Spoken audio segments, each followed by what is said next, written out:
Hi, my name is Natalie Harper, I'm 35 years old, and 2 months ago, I got a phone call that shattered the last thread I had left to my childhood. My mother had died. But nobody called to tell me. No one invited me to the funeral. No obituary. No message. No warning. I only found out because an old neighbor posted a photo from the burial site on Facebook. It felt like the earth fell out from beneath me. If you've ever been so forgotten by your own blood that it makes you question your entire identity, you'll understand what I'm about to say. This is the story of how I went from being the invisible daughter to inheriting everything my family tried to keep from me. But it didn't start with inheritance. It started with silence. And silence is always louder when it comes from your mother. My relationship with my mom, Carolyn Harper, wasn't always strained. When I was little, she was the type of mom who braided my hair every morning, even if she was running late for work. She packed my lunch with little post-it notes, "You're braver than you think, Nat." She sang off-key lullabies and made French toast on Sundays. But things began to shift when I turned 12, the year my dad left.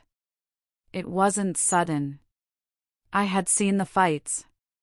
The slammed doors, the whispered accusations, the nights when they didn't come down for dinner. But when he left, Mom became someone else.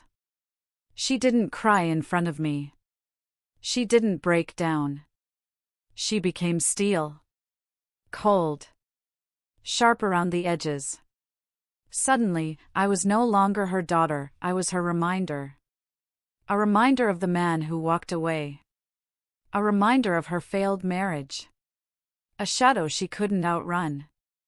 Then came Erin. My younger sister. Born when I was 16.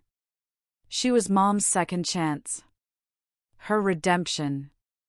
The daughter she chose to love out loud. I don't blame Erin. She was just a baby. But from that day forward, I became a stranger in my own home. When I graduated high school, Mom didn't show up to the ceremony. She said work got in the way. But when Erin made honor roll in 3rd grade, she took the entire day off to celebrate. When I told her I got into the University of Michigan, a full scholarship, she said, "Well, I hope you're not expecting us to pay for anything else." When Erin got into community college, they threw her a garden party. I moved out at 18 and never really came back. Phone calls turned into birthday texts. Birthday texts turned into silent years. And then, nothing. But here's the thing. Even when she forgot to call, even when I cried alone in my dorm room, even when she forgot my wedding, I still loved her.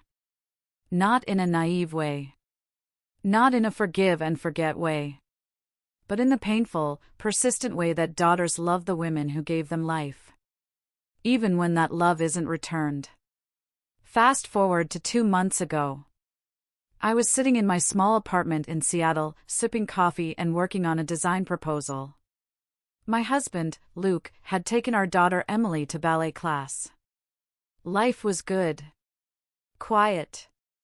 I hadn't heard from my mother in 3 years. The last time we spoke was when Emily was born. She called once. Said congrats. Never met her granddaughter. So imagine my confusion when I opened Facebook and saw a photo of a casket. Surrounded by people I hadn't seen in a decade. My sister in a black dress. My uncle. A floral arrangement that read "Beloved Mother." The caption? "Rest in peace, Carolyn Harper. You were everything to us." I stared at the screen like it had betrayed me. No one had called me. Not Erin. Not Uncle Phil. Not even our old neighbor from next door who used to babysit me. I wasn't even worth a courtesy text. I called Erin immediately.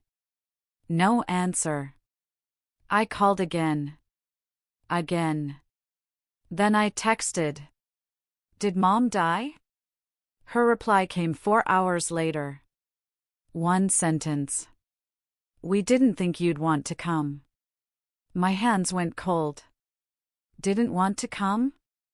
She was still my mother. Even if I hadn't seen her in years, even if the wounds between us never healed. She was the woman who birthed me, raised me, taught me how to ride a bike and make scrambled eggs. No matter how distant we'd become, I never stopped hoping we'd reconnect. Maybe one day over tea. Or in a hospital waiting room. Or when she wanted to meet her granddaughter. But they took that away from me. They stole my goodbye. I sat on the couch that night while Emily colored on the floor and Luke made dinner. I didn't eat. I didn't speak. I was grieving a woman who hadn't been in my life for years, but whose absence still shaped me. That night, as I was putting Emily to bed, she asked me, "Mommy, why are your eyes so sad?" I told her, "Because someone I used to love a lot is gone." She looked at me with her tiny hand on my cheek and whispered, "It's okay, Mommy. You have me now." And in that moment, I promised myself something. I would break this cycle. Whatever bitterness, jealousy, and rejection poisoned my relationship with my mother, it was going to end with me. But I didn't know then, not yet, that my mother had left something behind. A final word. A final gesture. Something that would change everything. It had been exactly 11 days since I learned about my mother's death through a Facebook post. 11 days of quietly grieving in the corners of my own life. 11 days of pretending to be okay for the sake of my daughter, my marriage, my job. And 11 days without a single word from Aaron or anyone else in my family. I didn't reach out again. I couldn't. Not because I wasn't hurting, but because I was tired of begging to be acknowledged. Grief has a strange way of clarifying things. Sometimes, it doesn't just show you who's gone. It shows you who was never there. I was sitting at the kitchen table, finishing up a freelance contract on my laptop, when I heard the doorbell. Luke answered it. And when he returned, he had a puzzled look on his face and a manila envelope in his hand. "It's from some law office," he said, handing it to me. Hand delivered. I turned it over. Benton and Marks, Estate Law. Seattle address. No return name. My heart sank. For a moment, I wondered if this was about some unpaid bill from my mother's past, maybe medical debt or some weird, bureaucratic oversight. But when I tore open the envelope, a single sheet of paper stared up at me. Thick, official, and heavy with silence. Estate of Carolyn Harper, notification of beneficiary status. The world around me blurred as I read the next few lines. I had been named the sole primary beneficiary of my mother's estate. Not a beneficiary. The beneficiary. It was like being sucker punched by the ghost of a woman who hadn't spoken to me in nearly a decade. The letter was cold and formal, like all legal things are, but buried between the lines was a truth I couldn't escape. My mother had made a conscious decision. She had drawn up a will. Signed it. Notarized it. Filed it. She had chosen me. Not Aaron. Not Uncle Phil. Not even some vague split between family members. Just me. I stared at the paper for a long time, long after Luke had sat back down beside me and asked softly, "What does it say?" I handed it to him wordlessly. As he read it, his eyebrows furrowed. "Are you okay?" I wasn't. Because this didn't feel like a gift. It felt like a trap. The next day, I called the law office and scheduled a formal meeting to go over the details. I didn't know what I was walking into, an old car? A few $100s in a checking account? A shoebox of trinkets? But when I arrived, the weight of the truth hit me like a train. The estate wasn't small. My mother owned the family house, the same one I grew up in before I was quietly erased from the picture. A modest two-story in Tacoma, now worth over $700,000. She had a retirement account with nearly $200,000. Some jewelry, a few bonds. Even a small collection of vintage books, apparently now valued at $12,000. All of it, every last thing, had been left to me. The lawyer, a gray-haired man named Mr. Wilkins, looked up from his notes and said gently, "Your mother was quite clear in her instructions. She amended her will last year. You're listed as the only heir." My throat tightened. "She never called," I whispered, as if trying to rationalize it. "She never even met her granddaughter." Mr. Wilkins gave me a look I couldn't quite read. "She may not have reached out. But that doesn't mean she wasn't thinking of you." I left the office with a folder full of legal documents and a head full of static. I didn't feel lucky. I felt haunted. Later that night, the first message came in. From Erin. After ignoring my texts and calls for days, she finally broke her silence. Not with an apology. Not with kindness. Just this. "You manipulated her. I don't know how. But I will fight this." And then, 2 minutes later. "You didn't even show up to the funeral. Now you think you deserve everything?" Pathetic. I sat in bed, staring at the screen, my fingers frozen above the keyboard. How do you respond to a sister who watched your mother erase you? And still believes you're the villain? I didn't reply. Because I knew this wasn't about the money. Not really. This was about years of unresolved resentment. About the fact that, for so long, I had been invisible, and now, in death, my mother had finally chosen to see me. And that choice had shattered everything Erin thought she understood about our family. 3 days later, a courier arrived with a handwritten letter. It was sealed in an envelope that said simply, "To Natalie. If you're reading this, I'm gone." I couldn't breathe. I sat alone in the living room after Emily went to bed, and I opened it with shaking hands. My mother's handwriting. Slanted. Precise. Familiar in a way that made my chest ache. _Natalie. I don't expect forgiveness. I don't deserve it. I've been cruel to you in ways I can't undo. After your father left, I broke into pieces I didn't know how to glue back together. And when Erin was born, I used her as my do-over. You were a mirror, Natalie. Every time I looked at you, I saw the girl I used to be. Hopeful. Trusting. I hated that girl because she still believed in people. And I was ashamed I had lost that belief. You didn't deserve to be pushed away. You didn't deserve silence. You deserved a mother who held on tighter, not one who let go. _. I was already crying. But I kept reading. _ I never told anyone this, but when you sent me the photo of Emily, your daughter, I printed it. I framed it. It sat on my nightstand until the day I died. I wanted to call you. So many times. But the longer I stayed silent, the harder it became to fix. This is all I can give you now. I wish it was more. I wish it had been love when it still mattered. I'm sorry.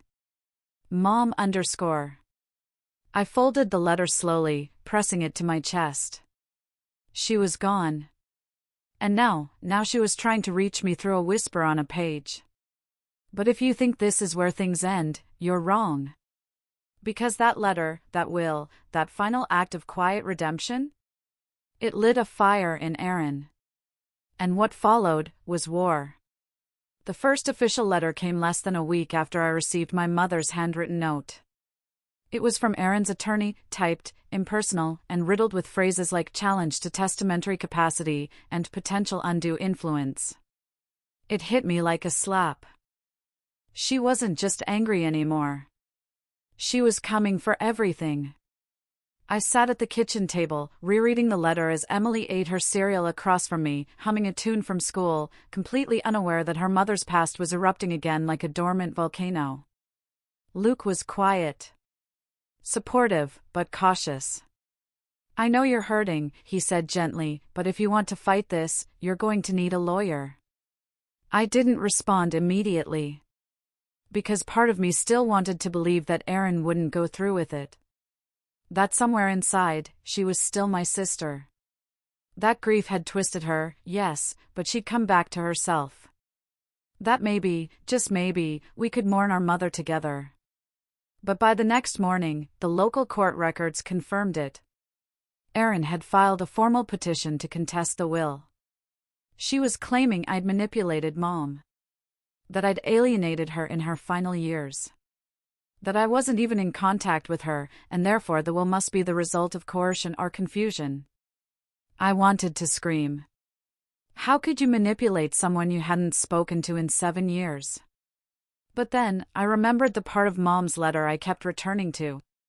The longer I stayed silent, the harder it became to fix. So I did hire a lawyer. A sharp, no-nonsense woman named Darlene Nguyen who specialized in contested estates.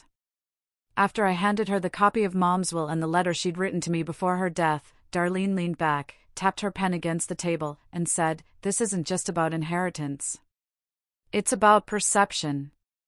Right now, your sister is trying to make you look like a stranger who showed up at the finish line." I nodded. That's what I was to them. A stranger. Even when I lived in the same house. 2 weeks later, I found myself standing in the living room of my childhood home. I hadn't been back there since the summer before college, since the day Mom told me she'd rather I not come home for the holidays. That Erin would be staying with her new boyfriend and things might be awkward. The house hadn't changed much. Same mustard yellow walls. Same chipped wooden banister. Same dusty photo frames, though all of me had been removed. I walked from room to room like a ghost retracing her former life. The furniture was covered in white sheets, and the air was stale with time. Then I found the attic door. It creaked when I pulled the string to unfold the steps, and I hesitated at the base, my flashlight trembling slightly in my hand. I don't know what I was looking for. Maybe proof.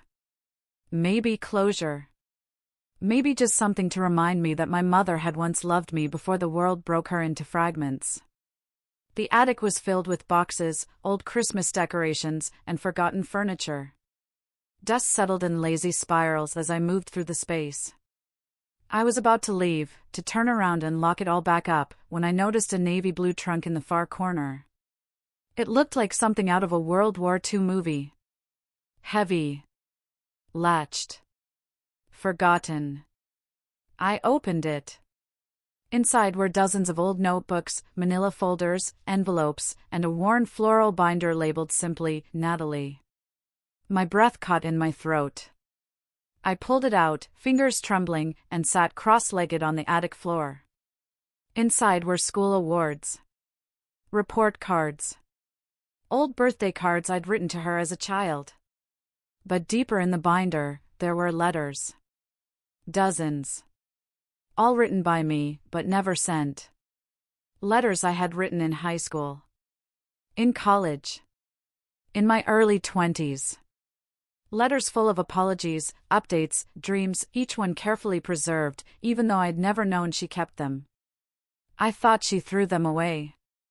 But she hadn't. She had read them. Stored them. Protected them like sacred relics. And behind one envelope, dated 2017, was a torn Polaroid. Of me, as a teenager, sitting on the back porch, arms around Erin, both of us grinning wildly with cherry popsicles in hand. Behind that photo was a sticky note, in my mother's handwriting. My girls. My heart. I just didn't know how to hold them both at once. I cried. For her. For me. For the childhood I lost.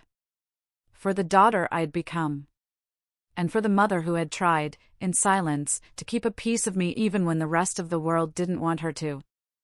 I showed everything to Darlene. She flipped through the contents of the binder like a surgeon examining x-rays.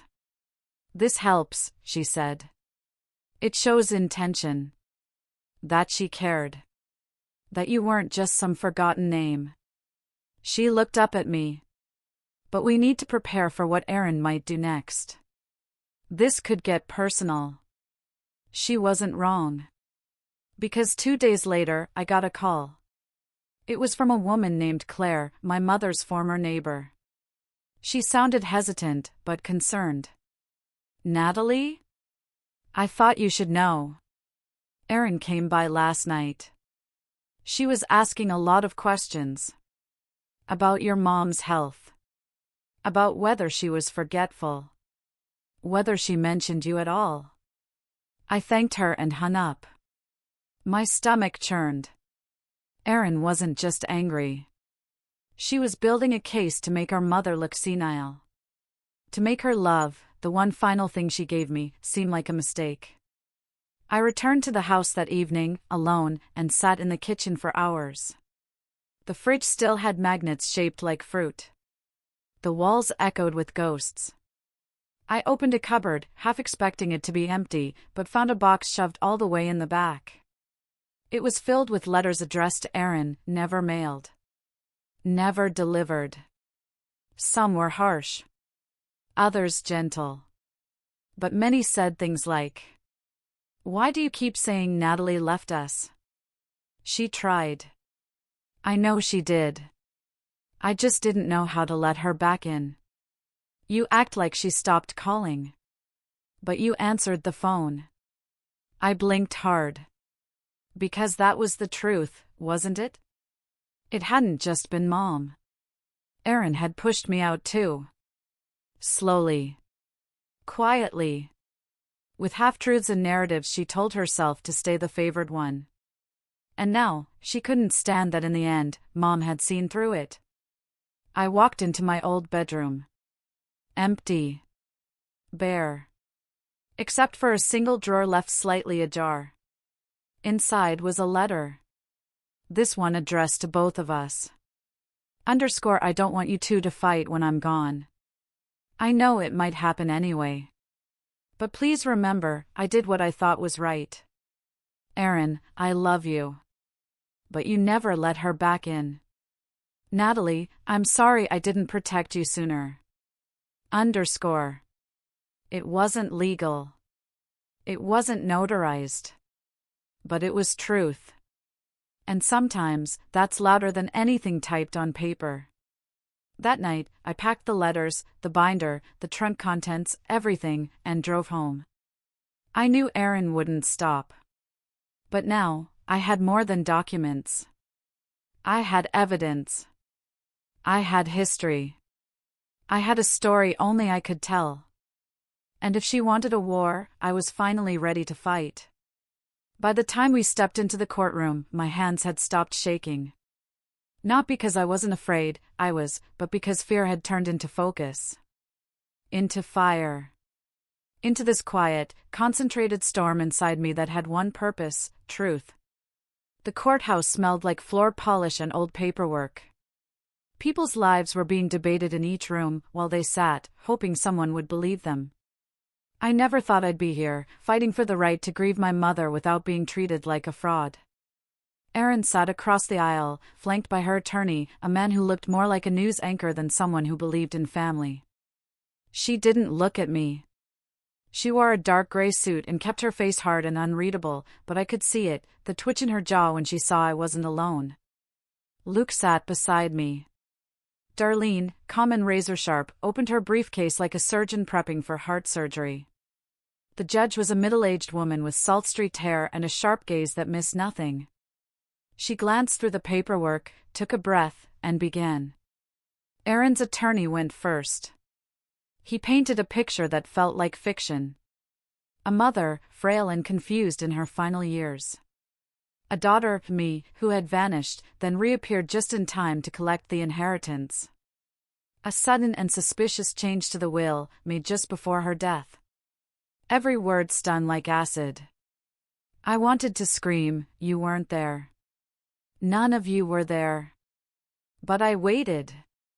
When it was our turn, Darlene stood up with the kind of quiet confidence that silenced the room. Your Honor, she began, we'll be providing evidence that not only was Ms. Natalie Reynolds in contact with her mother, but that their emotional relationship, though strained due to historic family trauma, was ongoing and deeply meaningful in the months leading up to the decedent's passing. She presented the letter, the binder, the dated journals. Each piece was time-stamped. Authentic. Then she introduced the neighbors, two elderly women who had seen me coming and going from the house several times over the last year. I remember Natalie brought groceries for her mother, one of them said. She always knocked, waited patiently. Sometimes she stayed for hours. The judge nodded, making notes. Erin squirmed in her chair. But it wasn't until the voicemail came out that the entire courtroom shifted. It was the one thing I hadn't shown anyone, not even Darlene, until the night before. I found it by accident, buried in an old flip phone I'd recovered from my mother's house. It took me hours to get it working again. I almost gave up. But when I powered it on, one voicemail remained, saved, protected, left untouched for over a year. I played it alone, in my car, with shaking fingers. And when I heard her voice again, broken, tired, but full of resolve, I knew this wasn't just another memento. It was proof. In court, I stood. Your Honor, I said, my voice quiet but steady, I have something I'd like to play. A voicemail left by my mother 6 months before she passed. The file has not been altered. It was recovered from her phone. The judge raised her eyebrows but nodded. The courtroom went silent. And I pressed play. Natalie. I don't know if you'll even listen to this, but I had to try. I saw your card, the one you left in the mailbox, and I cried for an hour. I'm sorry, sweetheart. I'm sorry for what I let happen between us. I should have been braver. I should have told Erin to stop. I know what she said to you after the wedding. I didn't stop her. I let you carry the weight so she wouldn't feel the shame. But I want you to know, I see you now. I see what I missed. And I want to make it right. I'm updating the will. Not because of revenge or spite, but because you never stopped being my daughter. You never stopped trying. I just wish I'd answered sooner. I love you. I never stopped. Please, forgive me. When the recording ended, there wasn't a sound in the room. Even Erin looked shaken. Her lips parted slightly. For a moment, I saw the mask slip, just a flicker of something real. The judge cleared her throat. Thank you, Ms. Reynolds. That carries weight. Later, during cross-examination, Erin tried to spin. She said the voicemail could have been faked. That maybe I had gotten into Mom's house before she died and made her say things. That maybe I'd forced her hand. I wanted to laugh. You think I broke into her house, after 7 years of silence, and forced her to leave a heartfelt confession on her own phone? I said aloud, tears rising. You think I did all that just to get a house and a few dusty heirlooms? The judge interrupted gently. Let's keep to questions, please. Ms. Reynolds, we'll get back to you shortly. Erin's lawyer asked about our childhood. About Mom's parenting. About old fights. They were trying to muddy the water. To make me look unstable. Bitter. But then came the part no one expected. Darlene asked to submit one final document. A letter, this one written by my father over a decade ago, before he passed. He had written it after Mom and he had briefly reconciled. In it, he wrote, of our 2 daughters, Natalie always bore the guilt. But it was Erin who twisted things. She learned early how to manipulate silence, to reshape a moment with her version of events. I saw it. And I failed to stop it. I don't know if Linda, Mom, ever will. But if she does, I hope she does something before it's too late. I never knew he'd written that. Mom had saved it, folded inside her will. That's when I realized.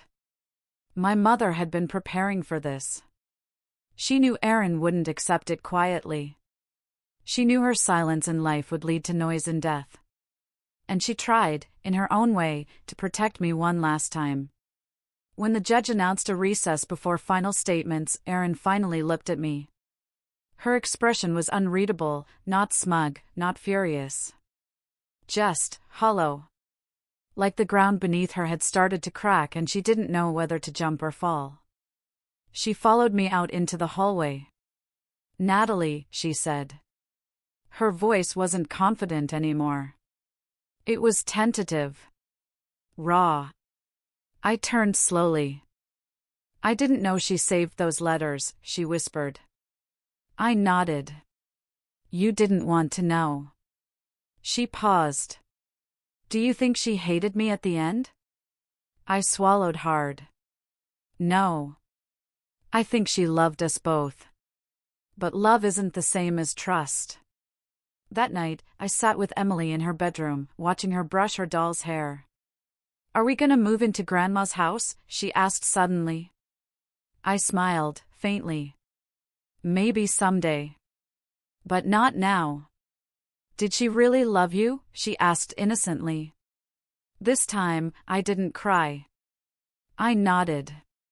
Yes. She did. In the way she knew how. And sometimes, that's enough.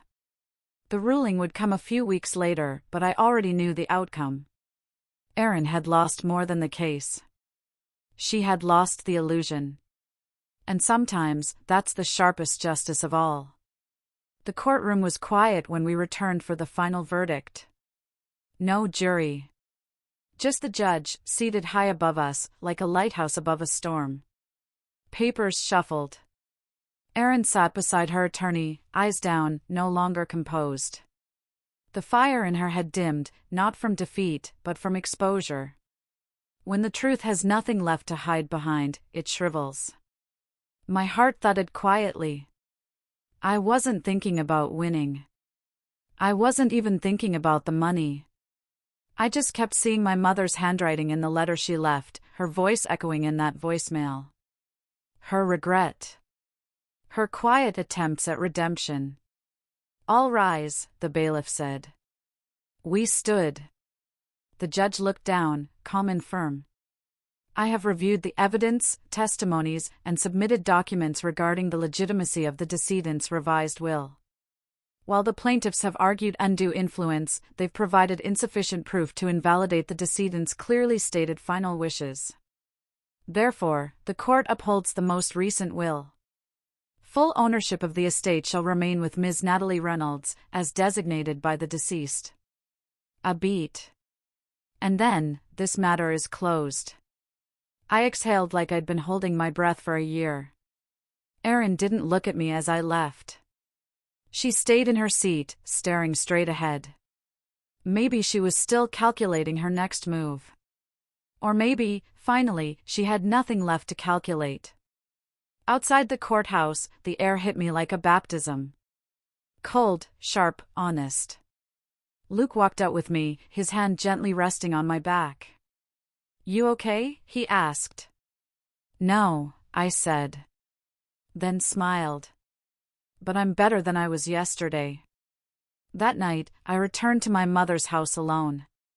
For the first time, it didn't feel haunted. The furniture was the same. The walls unchanged. Her perfume, light lilac, still clung faintly to the curtains. But the silence wasn't suffocating anymore.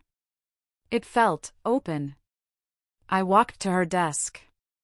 The one she kept locked, always with that tiny brass key she wore on a chain. When I had first gone through her things, I found the usual, old receipts, doctor bills, childhood drawings from me and Erin. But now, with a clearer mind and a heart less heavy, I looked again. I pulled open the bottom drawer and noticed the lining was lifted slightly at one edge. A false bottom. With trembling hands, I lifted it. Inside was a single envelope. Addressed to me. From my father. Postmarked 2 months before his death. Unopened. I froze. I had thought the letter Darlene submitted was the only thing he left. But this was personal. I sat down, heart pounding, and opened it. Natalie. If you're reading this, it means your mother kept her promise. Or maybe you found this by accident. Either way, there are things you deserve to know. I was never a perfect man. I ran. I drank. I hid behind work and anger and regret. But I never stopped loving you. Your mother and I, we were broken long before Erin or you understood what broken meant. She loved you both. But Erin learned early how to charm her way through guilt. You learned how to swallow it. I'm writing this because I know Erin. She doesn't lose gracefully. And I know your mother, she may try to make peace too late. But you, Natalie, you're the only one who has ever been brave enough to face the silence. The shame. The ugly truths. You've been the anchor in a sea of denial. Don't let them rewrite your story. Don't let grief silence your strength. I loved you then. I love you now. I'm sorry I didn't say it enough. Dad. Tears rolled down my cheeks, not from pain, but from clarity. I had spent years thinking I was invisible. A ghost among the living. But now, I realized. They had seen me. They were just too afraid to look me in the eye when they did. Weeks passed. The estate was settled. The lawyers withdrew. I donated most of the money to a fund for single mothers and trauma survivors. Not because I didn't need it, but because that wasn't the point. I kept the house. But I didn't move in. Not yet. Instead, I visited once a week. I walked the halls, repainted walls, restored old photos. Emily helped. She liked to stand on a stool and hand me nails for picture frames. One day, she asked me something that caught me off guard. Is this our forever house? I looked at her, her big brown eyes, so much like mine when I was young. No, I said gently. But it's part of our forever story. One spring morning, a letter arrived in the mail. No return address. Inside was a simple card. I'm sorry. I was wrong. Erin. That was it. No explanations. No justifications. I stared at the card for a long time. Then I placed it in the drawer beside Dad's letter. They didn't cancel each other out, but together, they felt like resolution. A scar, finally scabbed over. Months later, on what would have been Mom's birthday, I sat by her grave with Emily. I brought lilacs. I didn't forgive her all at once, I whispered. But I think I do now. Emily placed a tiny drawing at the base of the stone. A picture of a house with 2 stick figures holding hands. Is that you and Grandma? I asked. She nodded. She said sorry, Emily whispered, like it was a secret. I blinked. Who did? Grandma. In my dream. I smiled, a real one this time. Maybe she did. We stood. I looked back one last time at the grave. Thank you, I whispered. For trying. For choosing me in the end. The story ends here, not with a courtroom victory, not with Erin's fall, not even with the inheritance. It ends with peace. Earned, not given. With a woman standing where she once collapsed. With a daughter finally feeling seen. With the silence broken, not by rage, but by truth. I wasn't invited to my mother's funeral. But I inherited everything she never gave me in life, her honesty. Her fear. Her last attempt at love. And that was enough. Thank you so much for watching. If this story moved you, if it made you feel anything, heartbreak, anger, justice, healing, please consider liking this video, subscribing to the channel, and sharing it with someone who might need it today. Your support helps us bring more emotional, powerful stories like this to life. Until next time, take care. And never let someone else's silence define your story.